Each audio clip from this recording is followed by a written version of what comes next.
So to fix this, what you have to do is to go to your phone menu. Then after that, what you have to do is to just try to search for your phone settings.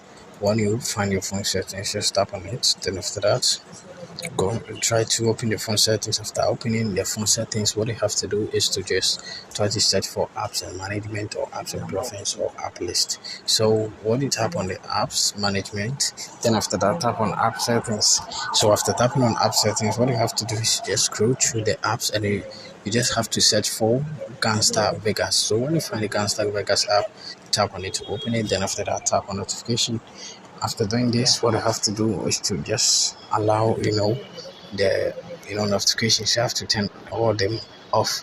So when you turn on all the notification, when you turn it on, go to storage and cache, tap on the clear cache, go back and tap on mobile data and Wi-Fi, and make sure it's also turned on. The background data. After that, go back and tap on force stop, then tap on OK. So after doing all this, what you have to do is to go back. So when you get to your phone settings, what you have to do is to just scroll to the top and tap on SIM card and mobile network.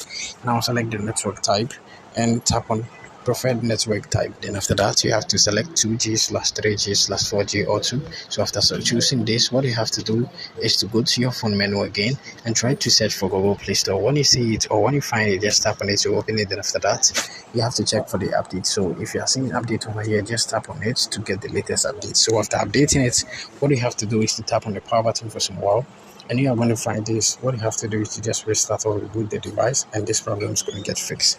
See you in the next one.